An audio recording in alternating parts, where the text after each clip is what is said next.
Good morning, students. Welcome back to the class of Investment Analysis. I, Ritu Singh, will be discussing the next topic after financial intermediaries of the subject of investment analysis. Okay, so let's start with the lecture.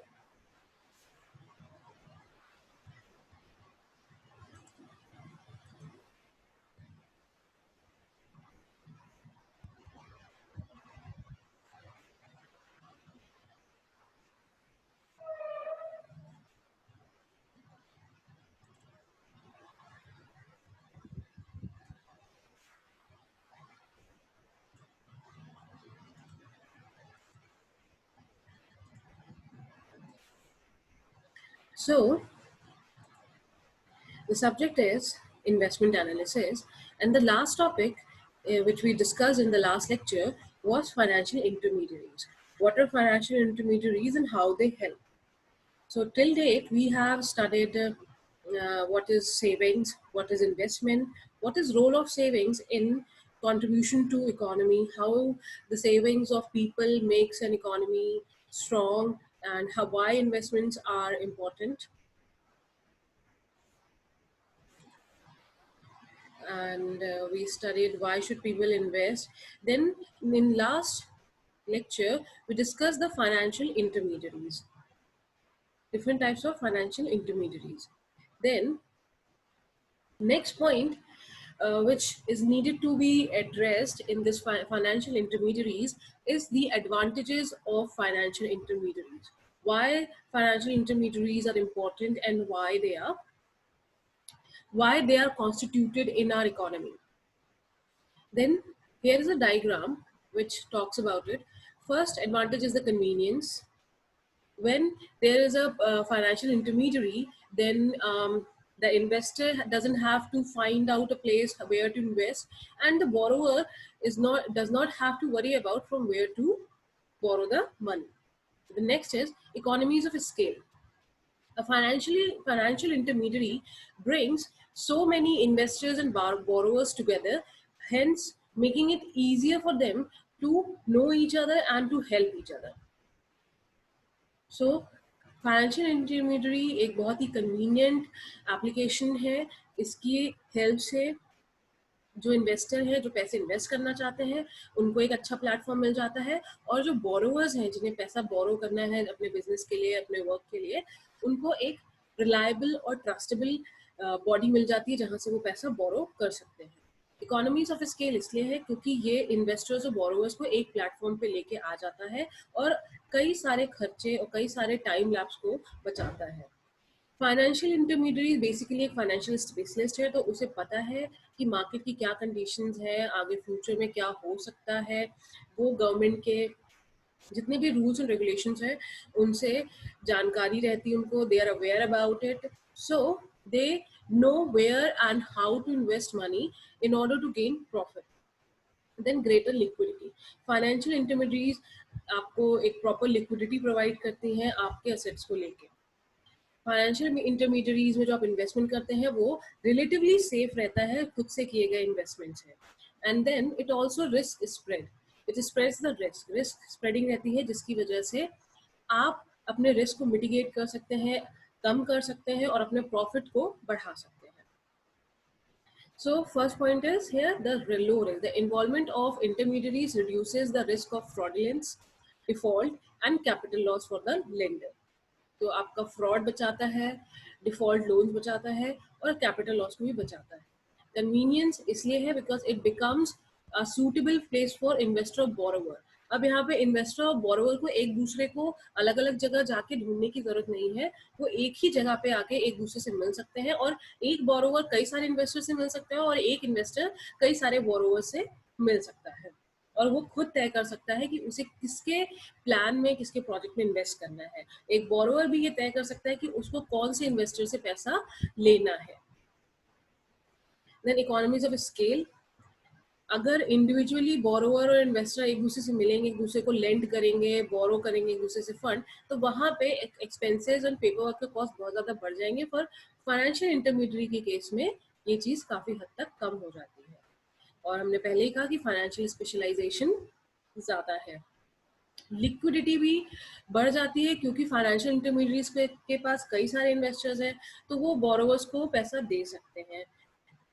And जो उनके पास कई सारे borrowers हैं जो उनको higher rate of interest पे पैसा वापस कर रहे हैं, तो लिक्विडिटी हमेशा मेंटेन रहती है फाइनेंशियल इंटरमीडिएट्स के पास।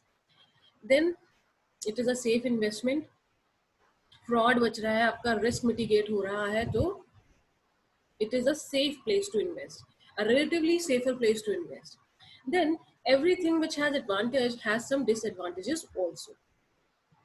So there are some disadvantages of financial intermediaries. First is opposing goals, low returns on investment, fees and commissions, false opportunities, and high interest on loans. तो इसको हम कैसे समझेंगे? इसमें पहला पॉइंट जो है आपका low return on investment. The ultimate aim of the financial intermediary is to earn a profit. Therefore, low rate of interest on the investment is made by the depositors. अब फाइनेंशियल इंटरमीडियरी में क्या होता है कि एक investor अपने पैसे invest करता है, उसे उस पर कुछ रेट ऑफ इंटरेस्ट मिलता है और उस पैसे को फाइनेंशियल इंटरमीडियरी बोरोवर को देती है और उनसे हायर रेट ऑफ इंटरेस्ट पे पेमेंट लेती है. अब ये जो डिफरेंस होता है बोरोवर को दिया गया इंटरेस्ट रेट और डिपॉजिटर को दिया गया इंटरेस्ट रेट में जो डिफरेंस होता है वो फाइनेंशियल इंटरमीडियरी का प्रॉफिट होता है. तो यहाँ पे इंटरमीडियरी अपना प्रॉफिट इंक्रीज कर जब करती है तो डिपॉजिटर को थोड़ा बहुत लॉस हो जाता है या उसके इन्वेस्टमेंट को से थोड़े कम रिटर्न्स मिलते हैं. देन अपोजिंग गोल्स हो सकता है इन्वेस्टर के गोल्स अलग हैं, फाइनेंशियल इंटरमीडियरीज के गोल्स अलग हैं, तो वो एक दूसरे को कॉम्प्लीमेंट ना कर पाए. फीस एंड कमीशंस होती हैं जो कि लेंडर को और बोरोवर को दोनों पे करनी पड़ती है.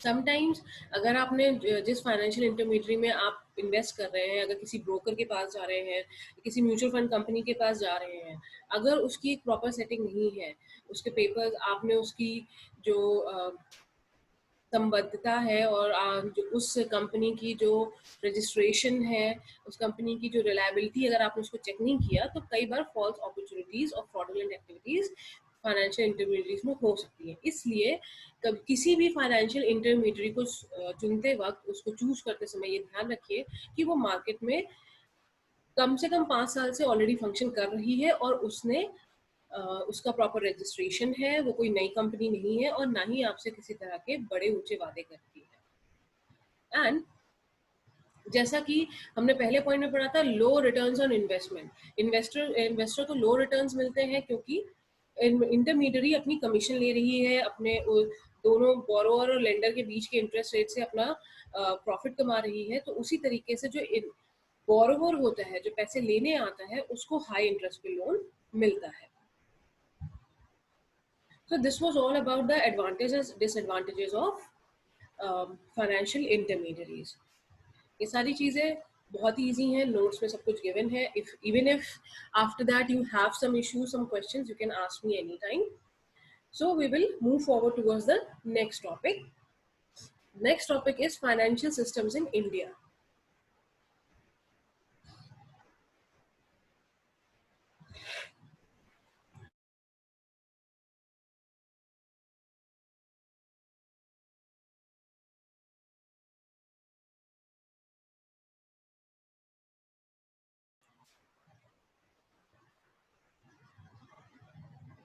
Next topic is financial systems in India.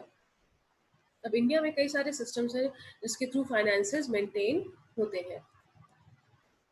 इसमें आपका जो सबसे पहला टॉपिक जो हम डिस्कस करेंगे that is money market. Money market refers to trading in a very short term debt investments. At wholesome level, it involves large volume trade between institutions and traders. At retail level, it includes money market mutual funds bought by individual investors and money market account opened by bank customers. In all of these cases, the money market is characterized by a high degree of safety and a relatively low rate of returns. तो यहाँ पे money market के बारे में क्या समझ में आ रहा है कि मनी मार्केट एक ऐसी जगह है जहाँ पे आप उसके इंस्ट्रूमेंट्स में इन्वेस्ट कर सकते हैं और ये इंस्ट्रूमेंट्स आपके शॉर्ट टर्म ड्यूरेशंस के हैं. ज़्यादातर शॉर्ट टर्म डेट इन्वेस्टमेंट्स हैं.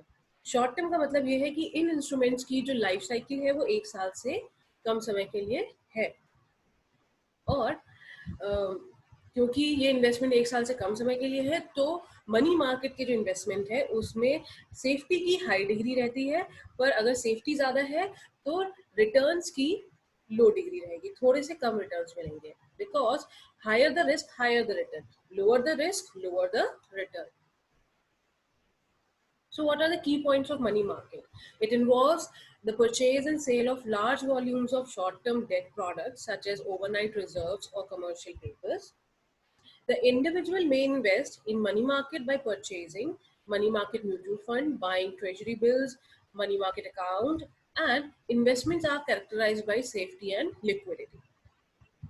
तो ये की पॉइंट्स है कि सबसे पहला की पॉइंट मनी मार्केट का कि it is a short term that product. यहाँ पे आपको शॉर्ट टर्म डेट इंस्ट्रूमेंट्स मिलते हैं, यानी कि जिनकी लाइफ साइकिल 1 साल से कम होती है. यहाँ पे आप पैसा इन्वेस्ट कर सकते हैं, एक इंडिविजुअल पैसा इन्वेस्ट कर सकते हैं कमर्शियल पेपर्स पे, ओवरड्राफ्ट पे, ट्रेजरी बिल्स पे, सर्टिफिकेट ऑफ डिपॉजिट्स पे. और क्योंकि यहाँ पे लाइफ साइकिल कम है, 1 साल से कम समय के लिए इन्वेस्टमेंट किया गया है, तो ये ज़्यादा सेफ भी है और ज़्यादा लिक्विड भी है. आपका पैसा ज़्यादा समय के लिए ब्लॉक नहीं होता है, 1 साल के अंदर आप अपना पैसा निकाल सकते हैं, तो when ever needed.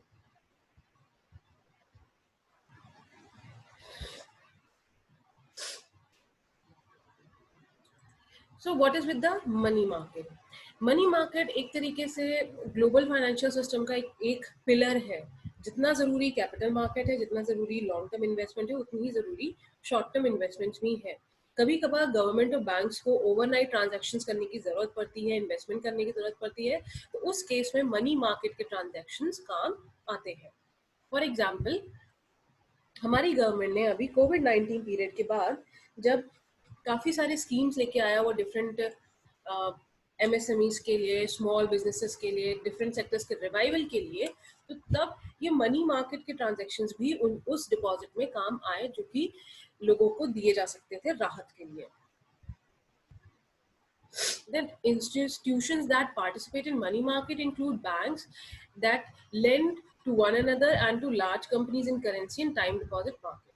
Companies that raise money by selling commercial paper into market, which can be bought by other companies or funds. The investors who purchase certificate of deposits as a safe place to park money in short term. Some of these wholesale transactions eventually make their way into consumers as component of money. So in a wholesale market, commercial paper is a most popular buying mechanism because interest rates are higher than for bank deposits or treasury bills. And the range of maturity is available up to 270 days. Hence, the risk of default is higher for commercial paper than for bank or government instruments. तो यहाँ पे हम सारे money market instruments को भी discuss कर रहे हैं कि किस तरीके से ये इम्पोर्टेंट है. हमारे पास different money in market instrument है, जिसमें से एक हमारा कमर्शियल पेपर है. कमर्शियल पेपर की जो लाइफ साइकिल होती है वो 270 दिन तक की होती है, यानी कि हमें कह सकते हैं 9 मंथ्स की होती है. शॉर्ट टर्म में अगर आप पैसा बनाना चाहते हैं थोड़ा बहुत, और कोई कंपनीज है जो ट्रांजेक्शन्स करना चाहती हैं, तो उनके लिए मनी मार्केट इंस्ट्रूमेंट्स बहुत यूजफुल होते हैं. मनी मार्केट इंस्ट्रूमेंट्स के अलावा और जो दूसरे इन्वेस्टमेंट्स होते हैं, they are treasury bills and municipal notes and certificate of deposits. ये डिफरेंट डिफरेंट ऑप्शंस है, और बोरोवर और लेंडर के अकॉर्डिंगली जो उनको सूट कर रहा है, वो जितनी जल्दी अपने पैसे को निकालना चाहते हैं, नेट एसेट वैल्यू को बढ़ाना चाहते हैं, उसके बेसिस पे ये डिफरेंट आइटम्स और इंस्ट्रूमेंट्स को यूज करते हैं. So, money market funds seek stability and security with the goal of never losing money and keeping the net asset value. तो मनी मार्केट में इन्वेस्ट करने का फायदा ये रहता है कि इन्वेस्टमेंट आपका स्टेबल रहता है, उसकी सिक्योरिटी ज़्यादा रहती है, थोड़ी सी रिटर्न कम होती है, बट आपकी जो नेट एसेट वैल्यू होती है उस पर किसी तरीके का एडवर्स इफेक्ट नहीं पड़ता है. Then there are another term money market instruments. First is the money market funds. यहाँ पे नेट एसेट वैल्यू के अकॉर्डिंग असेट्स पे आपको आप लेंड और बोरो कर सकते हैं. Amount ranging from 5 million to 1 billion पर ट्रांजैक्शन. और यहाँ पे हमने डॉलर साइन यूज किया है, तो हम यहाँ पे एक तरह से बात कर रहे हैं कि अगर इंटरनेशनल लेवल पे मनी मार्केट ट्रांजैक्शंस हो रही हैं तो हम इतने लेवल तक जा सकते हैं. Then there are money market accounts you can use for them.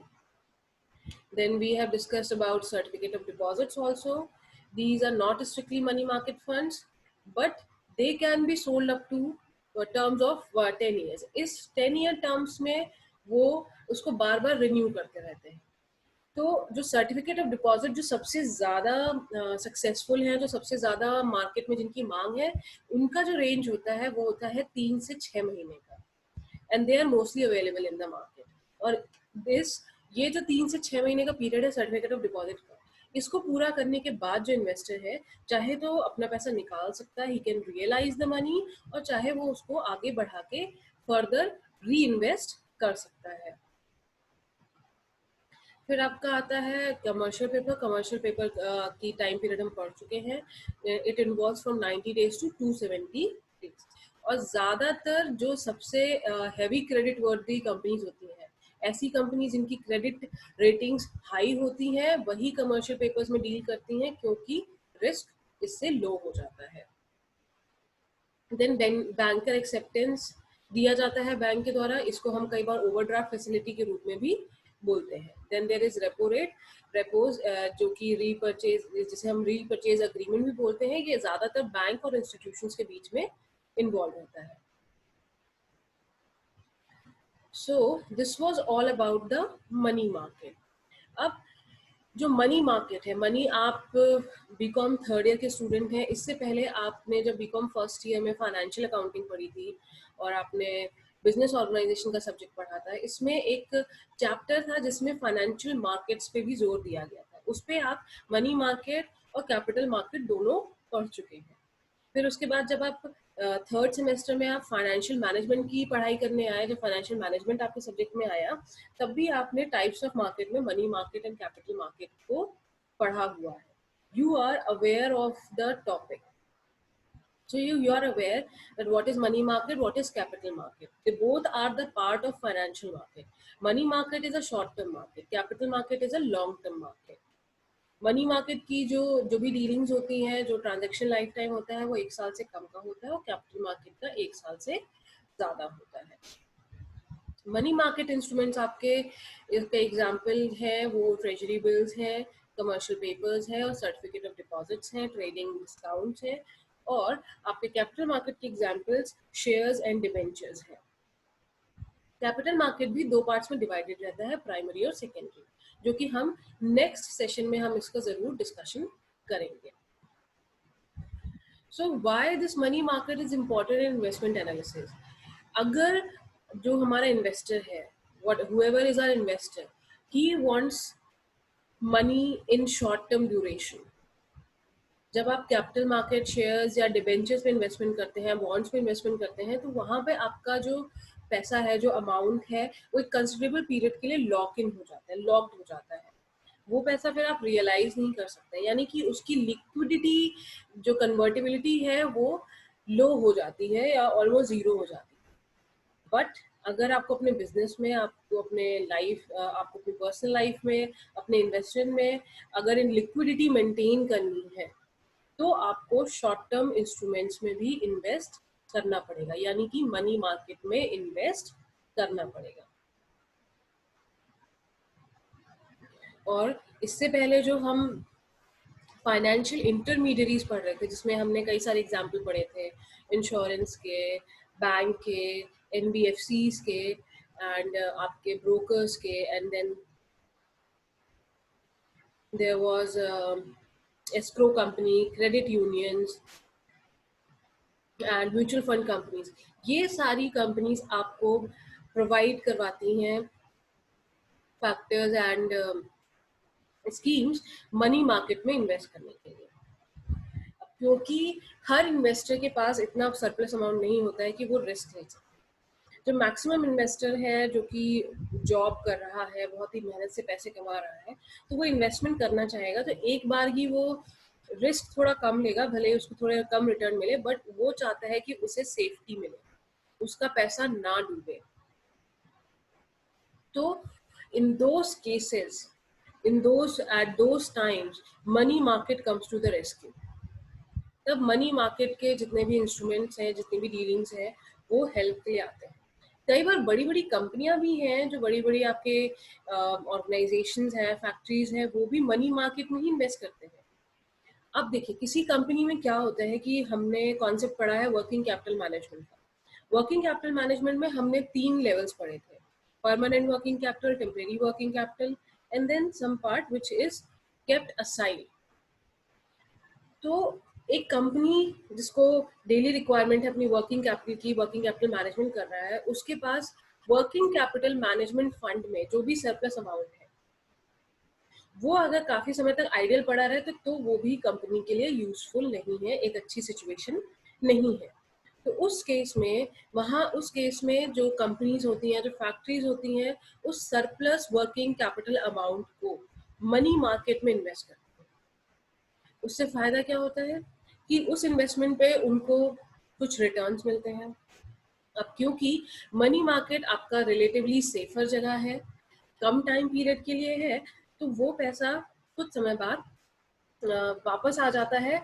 और अगर वर्किंग कैपिटल की नीड बढ़ गई है कंपनी में, तो वो उस पैसे के थ्रू, उस इन्वेस्टेड अमाउंट के थ्रू अपने वर्किंग कैपिटल खर्चों को पूरा कर लेते हैं.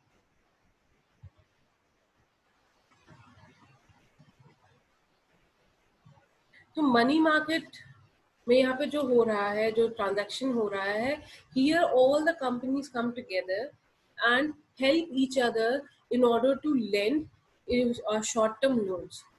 शॉर्ट टर्म लोन्स एक इंडस्ट्री को रिवाइव फॉर्म में रखते हैं, उनको ऑपरेशनल रखते हैं. और शॉर्ट टर्म लोन्स में बहुत ज़्यादा कंपनी की बुक्स में, फाइनेंशियल बुक्स में किसी भी तरह का कोई भी एक्स्ट्रा बर्डन नहीं आता है. शॉर्ट टर्म लोन्स कंपनीज तब लेती हैं जब उन्हें कोई सडन प्रोजेक्ट कंप्लीट करना है जल्दी जल्दी, या उनके पास अपने रिक्वायर्ड फोरकास्ट से ज़्यादा डिमांड आ गई है. उस डिमांड को पूरा करने के लिए उन्हें एक्स्ट्रा वर्क करना है, एक्स्ट्रा प्रोडक्शन करना है, सो दैट वो सप्लाई एंड डिमांड गैप को कम कर सकें. तो उस केस में हमारे short term instruments, money market instruments काम आते हैं कंपनीज के लिए, to acquire more funds in order to run an uninterrupted production process.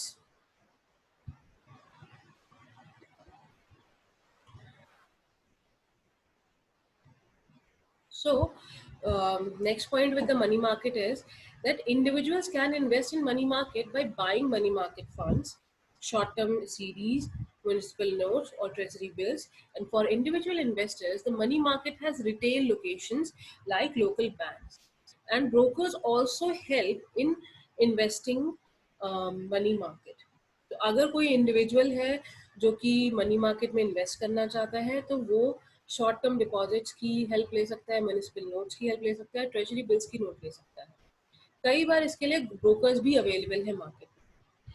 अब हम आपको एग्जांपल दे सकते हैं यहाँ पे पोस्ट ऑफिस का. पोस्ट ऑफिस में रिकरिंग डिपॉजिट की एक स्कीम रहती है जहाँ पे आप मंथली बेसिस पे पैसा इन्वेस्ट कर सकते हैं.